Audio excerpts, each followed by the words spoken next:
Robert Isom, CEO of American Airlines. You beat on the top and the bottom line. Before we talk about the guidance for the fourth quarter, give me your take in terms of what you're seeing in the market right now with demand and how strong it is right now. Hey, Phil, demand is strong, and we're really pleased because that's powering the results that we're reporting and also the forecast that we're giving as well.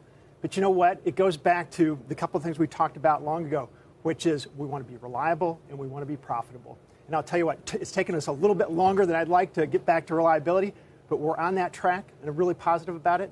Profitability, 2 quarters in a row, projecting a third, really looking to the fourth quarter. And you know what? It's all fueled by a tremendous demand environment. Your Q4 guidance, 50 to 70 cents per share, is your guidance right now. I think going into this morning, the guidance was, the expectation, I should say, was 22 cents a share. So much better than analysts were expecting. What are people missing and not appreciating on Wall Street about just what's happening in the airline industry right now? Yeah, well, we didn't get a lot of credit, that's for sure in terms of forecast. But it really is, demand is coming back strong in all respects. From a leisure perspective, short haul international, which is really leisure, but also business, and then this blended trips, people are flying differently. Demand is out there, and you know what? We're doing a good job of servicing it. As part of that demand, you and I were talking about people wanting to pay up. Now, this started before the pandemic. Is it accelerating now? And are you a little bit surprised that you've got this pricing power that you can use it because people are willing to pay, whether it's for main cabin extra all the way up to business class? Well, we've got a great product suite for customers to really buy up into. But that was happening before, and now we're taking a look at paid load factors in our premium seats, 5 to 10 percentage points higher than they were at pre-pandemic.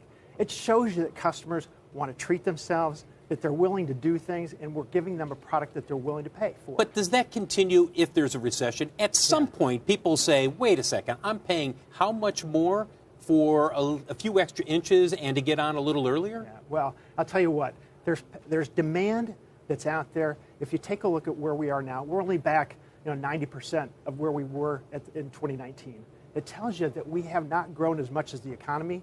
People want to get out on travel, and they're traveling in different ways, and they're treating themselves differently. And I think that that's a phenomenon that continues not just now, into the future, but also if there is any type of stagnation of the economy as well. Your capacity is still down, I believe, 8 to 10% compared to 2019. So you're not all the way back there. But part of this is taking delivery of new aircraft.